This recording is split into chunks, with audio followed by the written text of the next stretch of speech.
శ్రీ గురుభ్యో నమ శ్రీ మహాగణాధిపతి నమ శ్రీ మహాసరస్వతి నమ హరి ఓం శ్రీమాత్రే నమ. ప్రతి మాసం ముందు కూడా మాస ఫలితాలు చెప్పుకునేటువంటిది.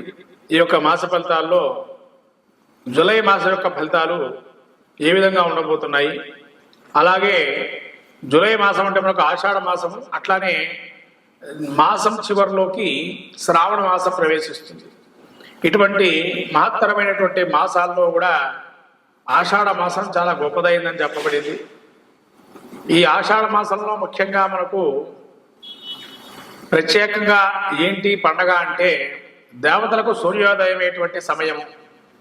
దేవతలకు సూర్యోదయం అంటే దక్షిణాయన అంటే రాత్రి సమయం, దేవతలకి రాత్రి సమయం అయ్యేటువంటి సమయం.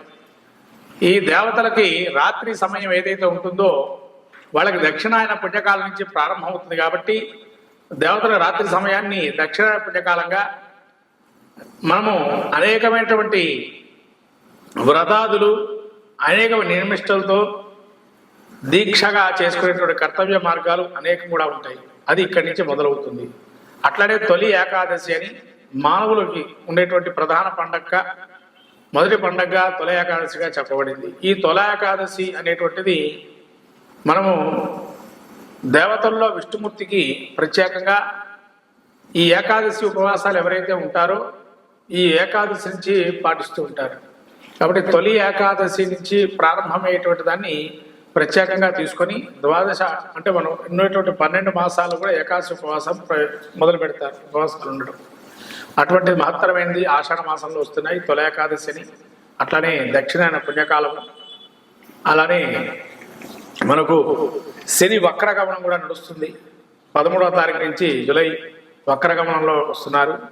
ఇటువంటి మహత్తరమైనటువంటితో పాటు ఇంకా ప్రాంతీయ ఆచారాలను బట్టి కొంత జాతర కావచ్చు, అట్లనే తిరునాళ్ళను కావచ్చు, రకరకాల గ్రామదేవత ఉత్సవాలు కావచ్చు, ఇవన్నీ కూడా ఆషాఢ మాసంలో ప్రత్యేకంగా జరుగుతాయి.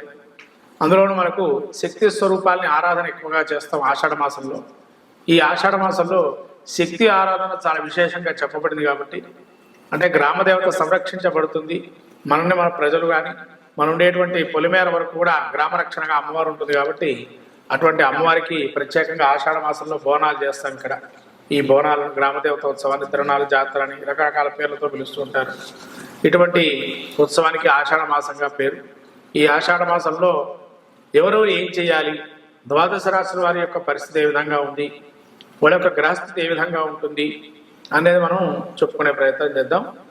మొదటిగా ద్వాదశ రాశుల్లో ఆషాఢ మాసంలో చేయదగినటువంటి సూచన ఏంటంటే ఏం చేయాలంటే మరి ఆషాఢ మాసంలో అంటే ఏదైనా శక్తి కొలది వస్త్రదానం చేస్తే కనుక చాలా విశేషంగా చెప్పబడుతుంది. అట్లానే వస్త్రదానంతో పాటు ఏదైనా ప్రతిమా దానం, అందులో వ్యాస పౌర్ణిమ కూడా ఉంది, గురు పౌర్ణిమ అంటారు. అటువంటి గురు పౌర్ణిమ, వ్యాస పౌర్ణిమ తర్వాత ఇటువంటి మహత్తరమైన రోజులు ఉన్నాయి. గురువు ఆరాధనకి కూడా మనకు ఈ టీచర్స్ డే అని కాకుండా గురు పౌర్ణిమ అని గురువు యొక్క ఉత్సవానికి తెలియజేసేటువంటి ప్రతీకగా చెప్పబడింది. అని గురు పౌర్ణిమ కూడా చాలా ముఖ్యమైనది. ఇటువంటి మహత్తర రోజులు ఈ ఆషాఢ మాసంలోనే అవన్నీ కూడా మనం జరుపుకొని దేవీ దేవత అనుగ్రహాన్ని పొందుదాము. నమస్కారం. ధనుస్సు రాశి వారికి ఆషాఢ మాసం జూలై మాసంలో ఏ విధంగా ఉండబోతుంది? ధనుస్సు రాశి యొక్క నక్షత్రాలను చూస్తే మూలా నక్షత్రం 4 పాదాలు, పూర్వాషాఢ నక్షత్రం 4 పాదాలు, ఉత్తరాషాఢ నక్షత్రం 1వ పాదం ధనుస్సు రాశి వారివి. ధనుస్సు రాశి యొక్క గ్రహస్థితి చూస్తే తృతీయంలో రాహు, వక్రగమనంతో శని తృతీయము, అలానే సప్తమంలో గురువు, రవి, షష్టంలో శుక్రుడు, అష్టమంలో బుధుడు, 9లో కుజకేతువులు. ఇటువంటి గ్రహస్థితి చూస్తే ముఖ్యంగా రాహు తృతీయంలో ఉండి యోగిస్తున్నాడు ధనుస్సు రాశి వారికి. అలానే వక్రగమనంతో శని కూడా తృతీయంలో ఉండి నష్టమైన ద్రవ్యం కూడా మళ్ళీ పునః వచ్చే అవకాశం ఉంటుంది. నష్టమైన ద్రవ్యము మళ్ళీ పునః రావటము, అలానే రాజ్యాన్ని అభివృద్ధి చేసుకోవటము, ఇలా సహాయ సహకారాలు అత్యధికంగా ఉండటము, ఎదుటి మంచి వీళ్ళని బాగా పోగొట్టము, తద్వారా వీళ్ళను కూడా సంఘంలో కానీ సహకరించే వారు ఎక్కువగా ఉండటము, వీళ్ళకన్నా పెద్దవారితో స్నేహాలు పరిచయాలు ఏర్పడటము, అలానే షష్టంలో శుక్రుడు ఉండటం వల్ల కొంత ఇంట్లో కొన్ని ఇబ్బందులు కలగటము, అట్లా బయట చూపులు చుట్టము, ఈ రకంగా సప్తమంలో గురువు ఉన్నాడు, రవి ఉన్నాడు.